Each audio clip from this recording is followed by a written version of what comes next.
Aye. Williams. We have quorum. The only bill before the committee today is going to be House Bill 1041. Representative Diehl, whenever you're ready.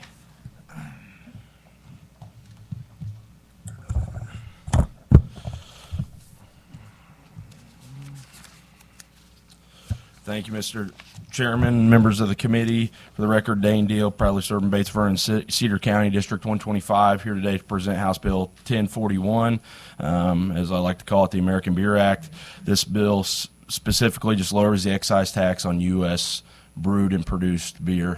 It defines American brewer, and it leaves the excise tax the same on any beer that's brought in from outside the United States. In the House, there was 3 parameters put on this bill that I think helps it. It deals with the FIFA World Cup and beer sales. It extends a time limit during that event. It also has a wine coupon piece that will be spoke to, and a piece concerning charitable donations and giveaways.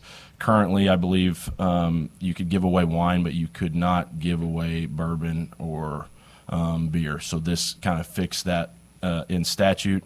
And with that, with our broad history and me from the farming aspect, the amount of grain and different products that go into this brewing process, I really like the promotion and continuing to have investment in the industry here in Missouri. And with that, I'll take any questions. Representative, what was the vote in the House when this came out? I think there were 7 no votes, and I believe it was like 130 some in support. I can look here in my notes, but there was Overwhelming bipartisan support for it. Yes, sir. Came to the House floor. Okay, great. Any further questions for the representative? Senator May. Absolutely. So basically, we're not going to increase the import, like our friend doing on the federal level. I mean, I just had to point that out.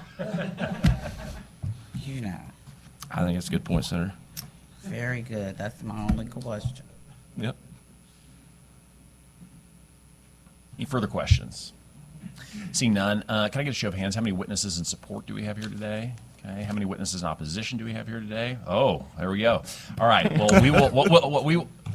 For informational purposes. So what we'll do then is we'll start with the first witness in support. Since we've only got a witness in opposition, we'll move to that, and then we'll do all the rest of the witnesses in support, and then we'll end with Mr. Carroll.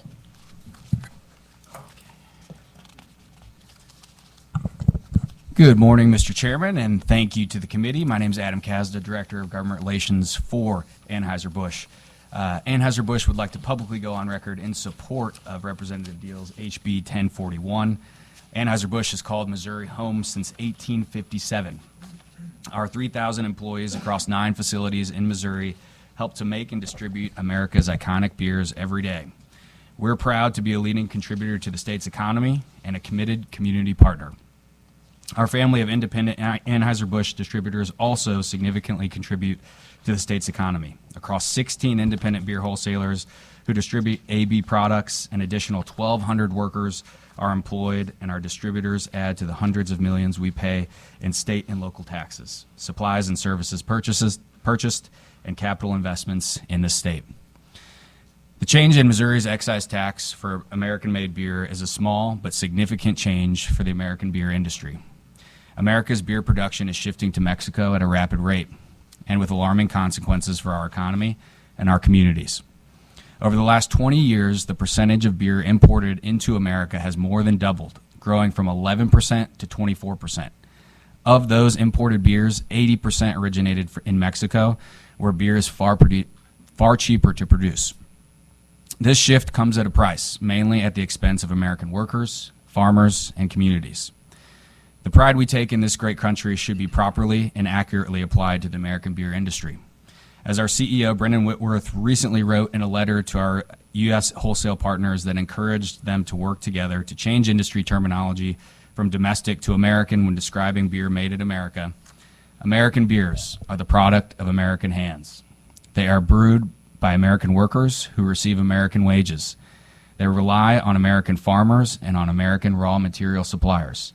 They support American causes like military and first responders. They pay American taxes.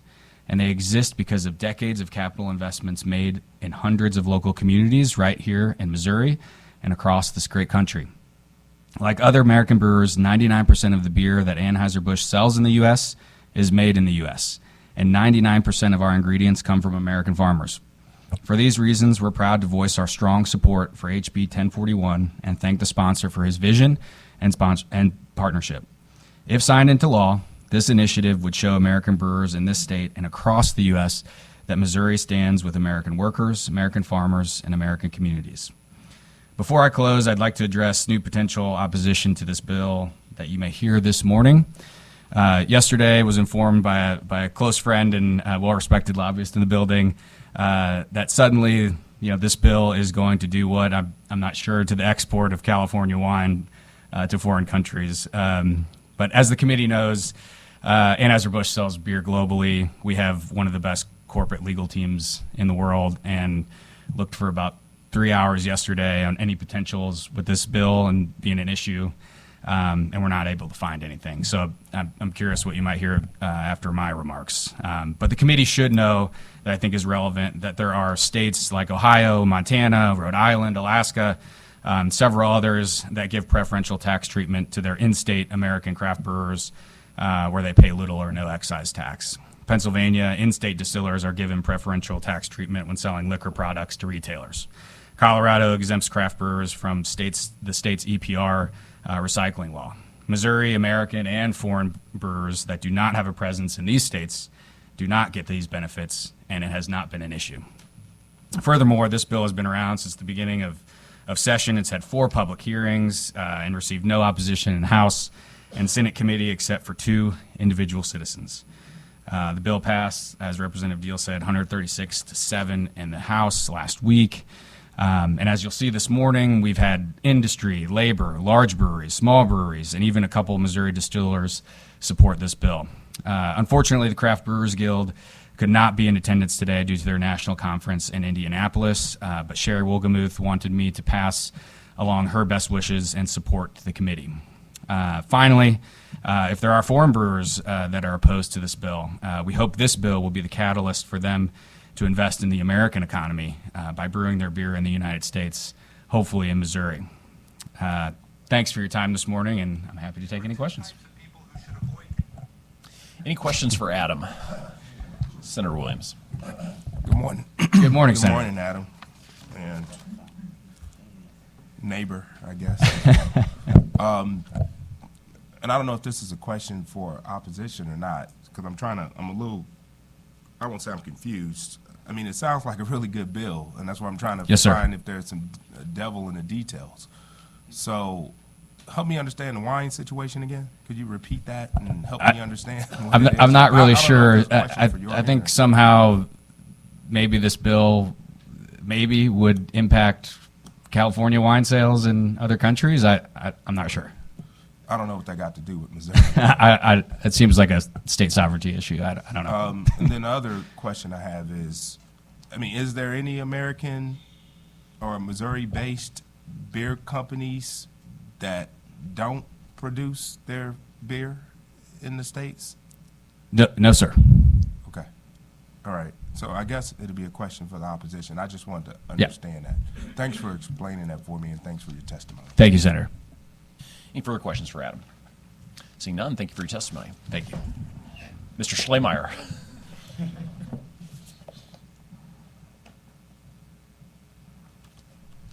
Mr. Chairman, members of the committee, Organ Schlemer on behalf of the California Wines. So sorry to be late to the party, as Adam, Mr. Kazda noted, and I did just get this information yesterday. I did ask my client to put together a memo, Mr. Chairman, I will give to you that cites the items that I'm going to discuss today, so you can look at them. I'm sorry. So Mr. just to clarify, so Yeah. anytime a witness provides something to the chair, it will be distributed to Yeah. the entire committee. Yeah, no disrespect, Yeah. Senator Williams. That's what I meant, is when it goes to the chair, it gets distributed to the rest of the committee. So, yeah, fair enough.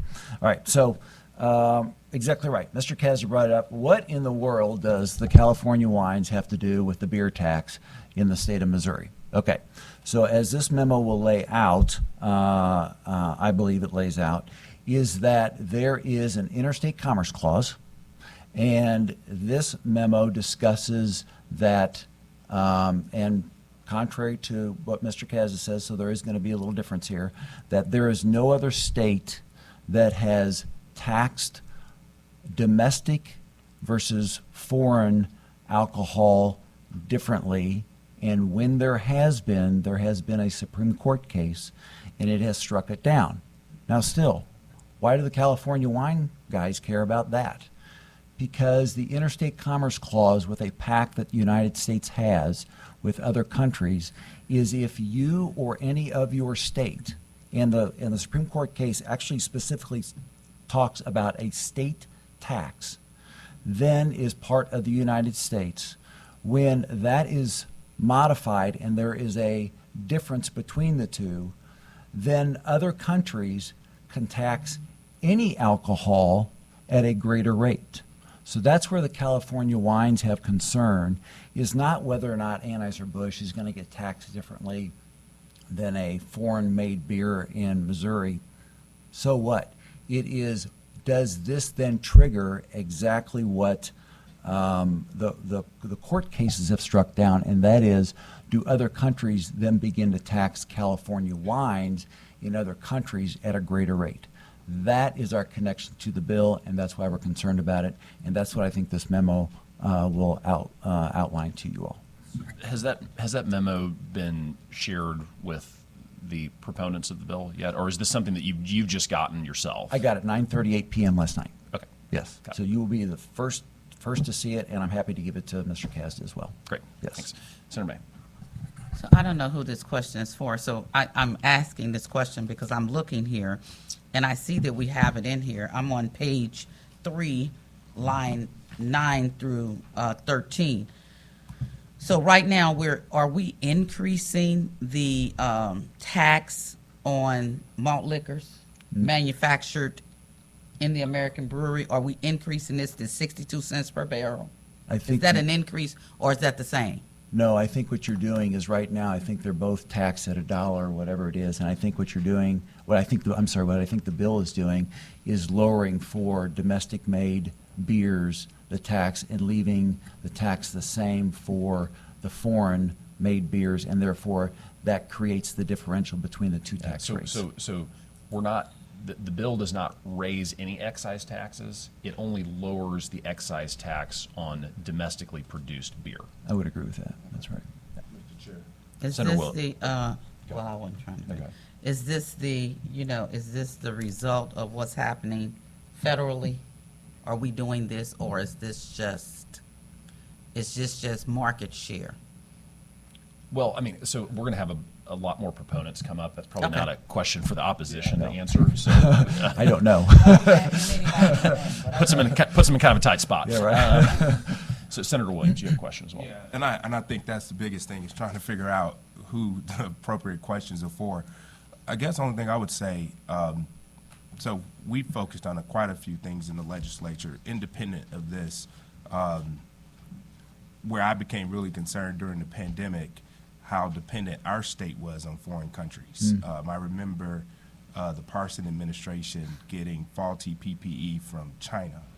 I remember being so dependent, which I've taken the lead on API, which we have a active lab with the University of Missouri St. Louis that's focusing on active pharmaceutical ingredients. So we're not dependent on foreign countries. Correct.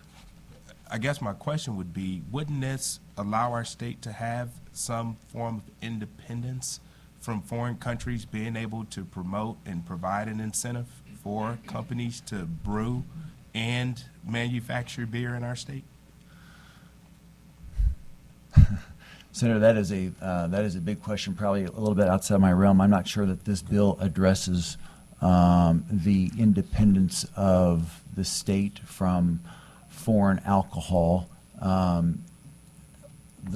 purpose of me being here today is to say that I believe, my client believes in this memo, that the court has stated that regardless of the purposes, once the product is in the United States, it has the tax has to be applied equally. Now, if you have a tariff on it coming into the United States, that's a different issue.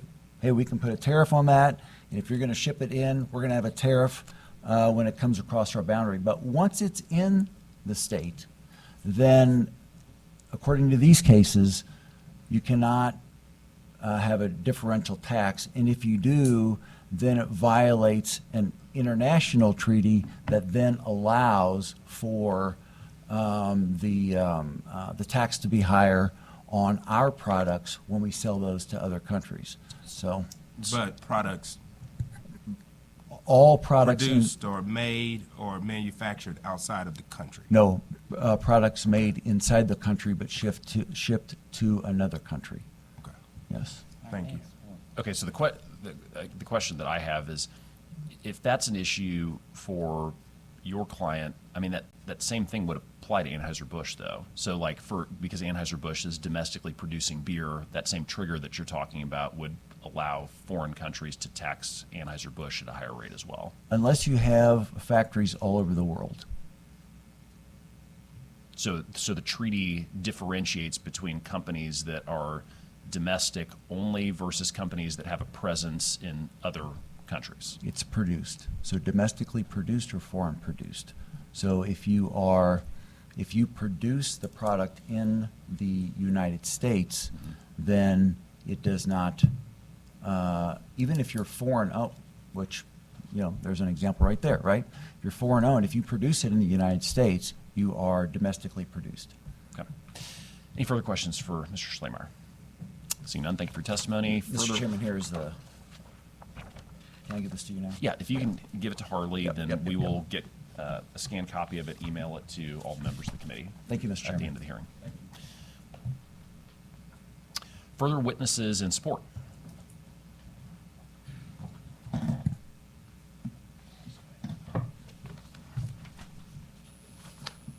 Good morning, Mr. Chairman, members of the committee. My name is Ronald Leone. I'm the Executive Director for the Missouri Petroleum and Convenience Association, so I'm here today speaking on behalf of your constituents who own, operate, or supply gas stations, convenience stores, and truck stops.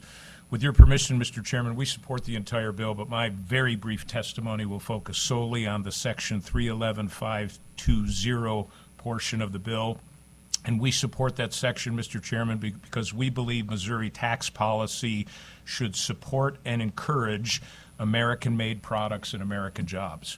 So that's really the brief testimony I have, probably the briefest I've had this entire session. I'm happy to answer any questions, Mr. Chairman.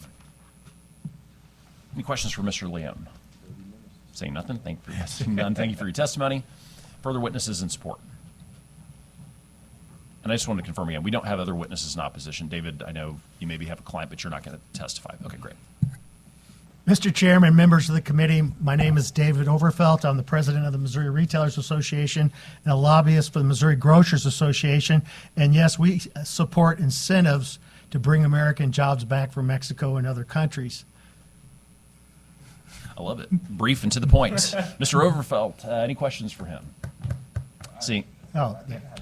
How do you, seeing none. want me to How can comment you on not? the memo? Seeing- I can comment on the memo. Seeing none, thank you for your testimony. Further witnesses in support?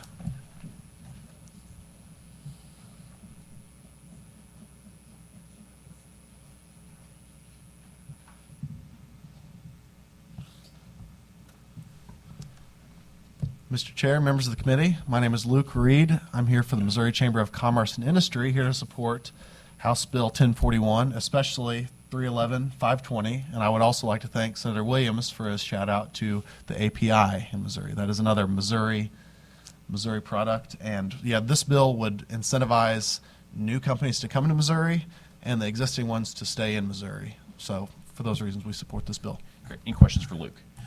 Seeing none, thank you for your testimony. Further witnesses in support?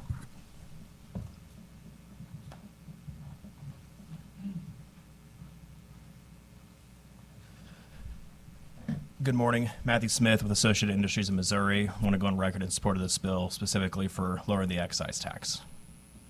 Any questions for AIM? Seeing none, thank you for your testimony. Further witnesses in support?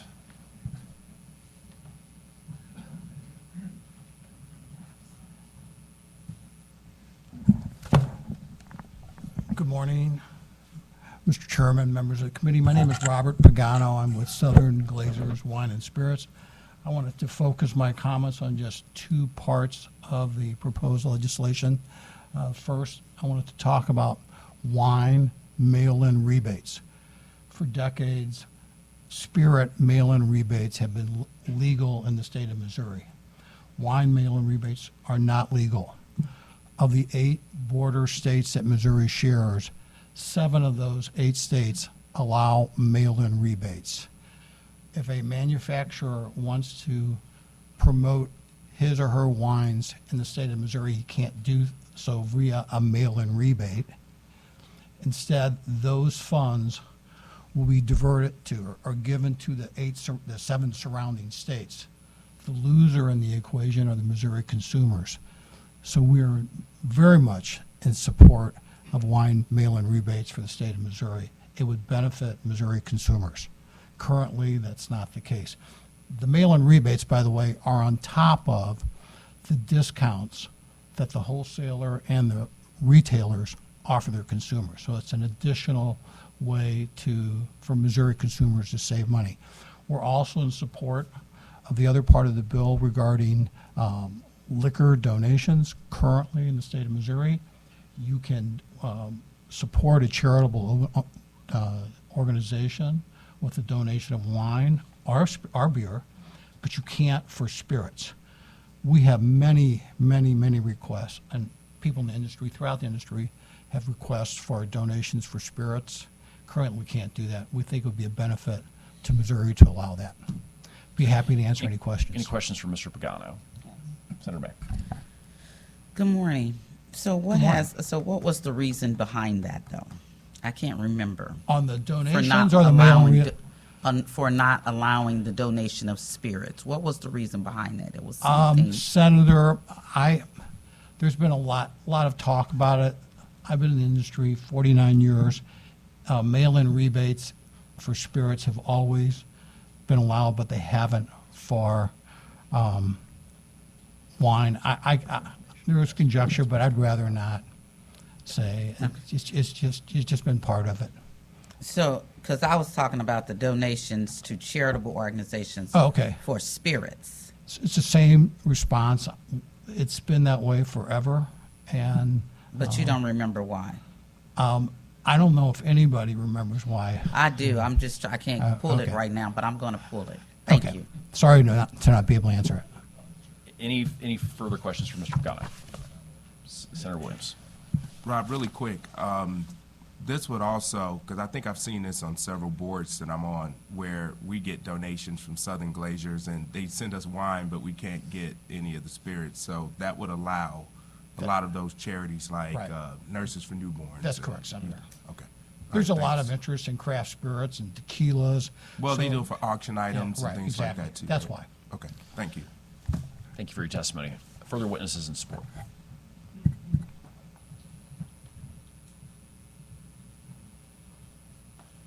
Good morning. My name is Brent Evans, and I'm here on behalf of Dearborn Market. We are a grocery store chain that's in the St. Louis metro area, and we are very interested in the manufacturers' coupons for wine. We would like to participate with our manufacturers and offer the same advantage in Missouri that some of our stores get to benefit on over in Illinois. Questions for Brent? Seeing none, thank you for your testimony. Further witnesses in support.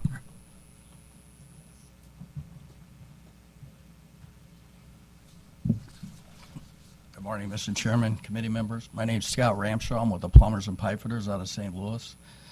As you think about brewing, not only in Missouri and St. Louis and nationally, the building trades play a big part in that process, and it's about Missouri jobs. It's about apprenticeship programs going forward.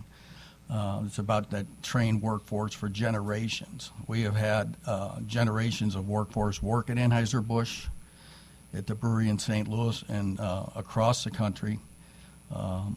We've had business relationships with them over 100 years, going back to the Busch family.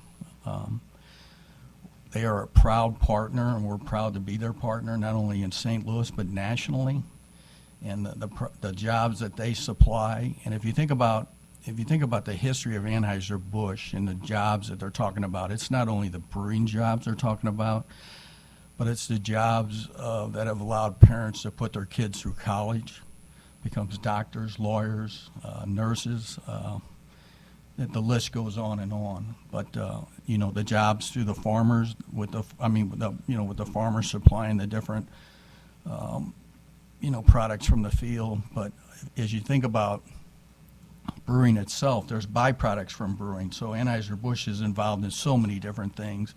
And with technology changing and with plant life and science and what they're able to pull out a byproduct of products that have been used at the Anheuser-Busch brewery, you're talking about protein enzymes that are used here in the States for different products.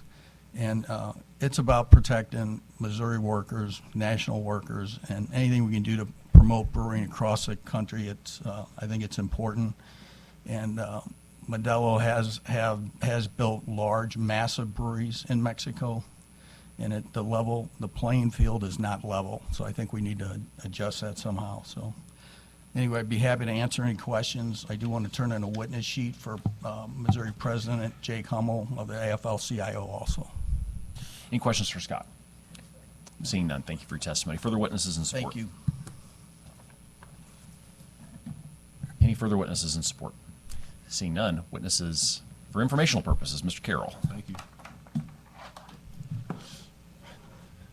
Thank you, Mr. Chairman. Members of the committee, for the record, Steve Carroll, registered lobbyist here on behalf of Missouri Grape and Wine Alliance, the Missouri Vintners Association, and the Missouri Grape Growers. I'm also the legal counsel to the Missouri Wine and Grape Board and Department of Ag.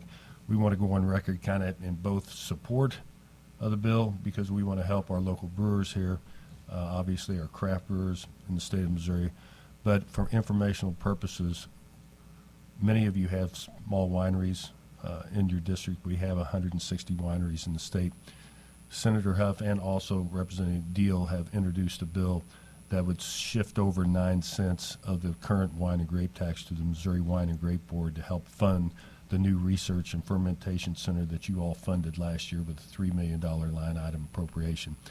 Lincoln Huff, Senator Huff, has the bill 753. It's already been voted out unanimously in the Senate Appropriations Committee, so some of you have already heard and know about the bill. It's currently on the Senate calendar. Senator Huff was going to talk to you, Mr. Chairman, about putting 753 in with this bill to have a committee sub to help promote our Missouri small wineries in the state. So I'll be happy to answer any questions, but in the budget Tuesday night, you all voted to put $500,000 to currently fund this, the new fermentation research center for this current year, but also Senator Huff put in $1.2 million of GR to transfer to the Department of Ag, which you all voted on to offset that 9 cents. I'll be happy to So answer. probably have to wait for a floor sub. Right. But the Senate handler is in here, and so definitely feel free to work with Senator Gregory on that piece. Sure. So, thank you, Mr. Carroll. Senator May, you have a question? Yes. So I'm trying to figure out. So you was giving us information, and that information was about what happened in appropriations? Yes. Also, you was giving us information we already knew.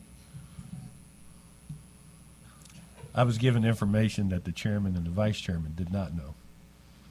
That was new information to me, and so thank you for that. Yes. Any further questions for Mr. Carroll? Seeing none. Any further witnesses for informational purposes? Seeing none, I would now make a motion that we go into executive session. Do I have a second? It's been moved and seconded. All those in favor signify by saying aye. Aye. Those contrary, no. The ayes have it. We are in executive session. I now make a motion to bring up before the committee for consideration House Bill 1041. Do I have a second? It's been moved and seconded. All those in favor signify by saying aye. Aye. Those contrary, no. The ayes have it. The bill is before the committee. I would now make a motion that we vote do pass House Bill 1041. Do I have a second? It's been moved and seconded. Any discussion? Seeing none, Madam Secretary, please call the roll. Senator Lukemeyer, Aye. O'Laughlin, Searpoy, May, Williams. We have voted 4-0. You have voted do pass House Bill 1041. I would now make a motion that we exit executive session and adjourn. Do I have a second? All those in favor signify by saying aye. Aye. Those contrary, no. The ayes have it. We are adjourned.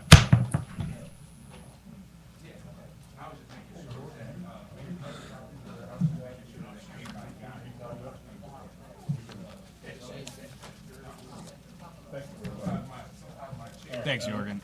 Thank you. Thanks, Scott.